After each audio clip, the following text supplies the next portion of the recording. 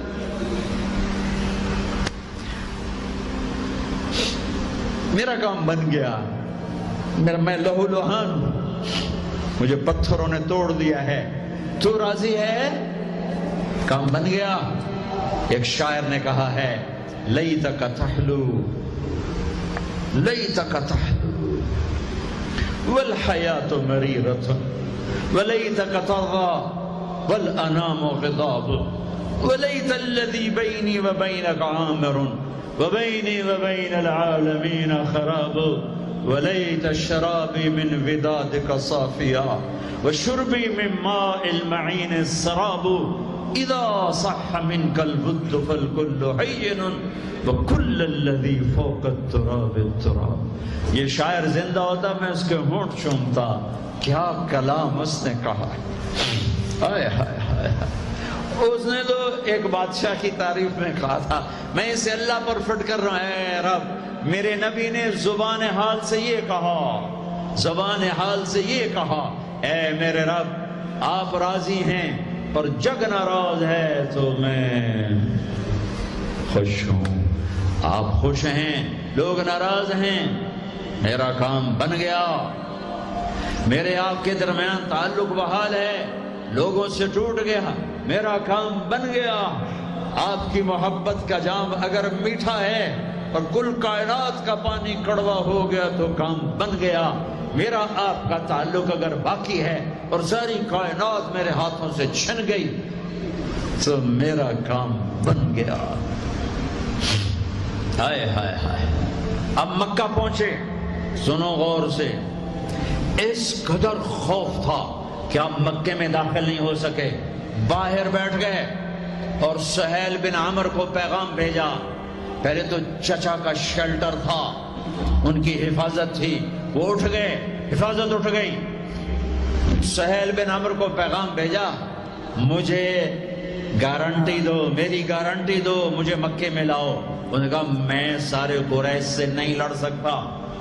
پھر آپ نے اخنس بن شریک کو پیغام بھیجا کہ مجھے پناہ دو، میں مکے آنا چاہتا ہوں. انہوں نے کہا میں نہیں دے سکتا. پھر آپ نے صفوان بن امیہ کو پیغام بھیجا، اس نے انکار کر دیا، میں نہیں کر سکتا. پھر آپ نے جبیر بن مطعم بن عدی کو پیغام بھیجا، وہ اپنے بچوں کو لایا مسلح ہو کر. مطعم بن عدی اپنے بیٹوں کو لایا، تلواروں کے سائے میں حرم میں آ کر اعلان کیا کہ آج کے بعد محمد بن عبداللہ صلی اللہ علیہ وسلم میری پناہ میں ہے، کوئی ان پہ ہاتھ نہ اٹھائے. ابو جہل کھڑا ہو گیا، یہ پناہ کس طرح دے رہے ہو؟ اس کا کلمہ پڑھ کے یا اپنے دین پر باقی رہ کر؟ کہا نہیں، اس کا دین نہیں، اپنے دین پہ باقی رہ کر. کہا ٹھیک ہے، تیری پناہ کو تیرے وعدے کو نبھایا جائے گا. اس حال پر جب آپ پہنچے کہ کوئی مددگار، حضرت خدیجہ گھر سے اٹھ گئیں، چچا باہر سے اٹھ گئے، ساتھی ہیں کوئی نہیں، چاروں طرف اندھیرا ہے. اور آپ انہی زخموں میں، چونکہ حضرت خدیجہ تو انتقال کر چکی ہیں، آپ حضرت ام ہانی اپنے چچا زاد بہن کے گھر سوئے ہوئے ہیں، حضرت علی کی بہن، کہ جبریل نے آ کے پاؤں دبائے. یا رسول اللہ، اللہ کی ملاقات کا نظام بن چکا ہے، آپ کے رب آپ کو اپنے ملاقات کے لیے بلا رہے ہیں. جب دکھ تکلیفیں آخری حد پر گئیں تو اللہ نے اسی لحاظ، جتنا پریس کیا جاتا ہے، جب ریلیز ہوتا ہے پریشر تو اتنا ہی اوپر جاتا ہے. میرے نبی پر جب دکھوں کی یہ تابڑ توڑ بھرمار ہوئی تو اللہ نے پھر یوں اٹھایا. دوستو بہت ہی سیڈ بیان تھا یہ، اور جس طریقے سے انہوں نے بتایا کہ حضور پاک کے اوپر مطلب وہ خونم خان ہو رہے تھے، پتھروں سے ان کے اوپر ظلم کیا گیا، پتھر مارے گئے. او مائی گاڈ، اگر ہمیں کوئی کچھ کہنے لگتا ہے تو آج کل ہم پہ تو اتنی برداشت ہے ہی نہیں، ہم تو اسے جواب دینے پر اتارو ہو جاتے ہیں، ان سے لڑنے کے لیے اتارو ہو جاتے ہیں. تو دوستو جس طریقے سے کہتے ہیں نا ماں باپ ہوتے ہیں اور کوئی اپنا سے ایک سہارا ہوتا ہے، تو وہ اگر ہمیں چھوڑ کر چلا جائے تو ہم کتنے تنہا ہو جاتے ہیں، مطلب زندگی بتانا بہت مشکل ہو جاتا ہے. لیکن چاچا کے جانے کے بعد اور بیوی کے جانے کے بعد وہ بہت زیادہ، اس وقت وہ بالکل کہتے ہیں نا انہیں ایک سہارے کی ضرورت تھی، کہ کہتے ہیں نا اگر ہم اداس ہوتے ہیں تو ہمیں کندھے کی ضرورت ہوتی ہے رونے کے لیے. وہ حضور پاک تو ویسے بہت ہمت والے تھے کہ وہ اس وقت آ کے ٹوٹے، ورنہ وہ بہت ہمت دکھائی انہوں نے کہ کئی سال تک جب تک وہ رہے.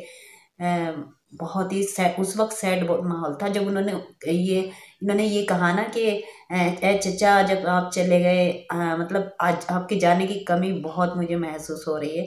وہ مجھے بڑا تھوڑا سا ایسا لگا جیسے کہ مطلب کیا بیتی ہوگی حضور پاک کے اوپر اس وقت. تو دوستو اگر آپ کو ویڈیو پسند آئی ہو تو پلیز لائک کر دیجیے گا اور سبسکرائب کرنا نہ بھولیں، اور کامنٹ میں مجھے ضرور بتایا کریں کہ آپ کو ویڈیو کیسی لگی. تو دوستو ملتے ہیں اگلی ویڈیو میں. اللہ حافظ.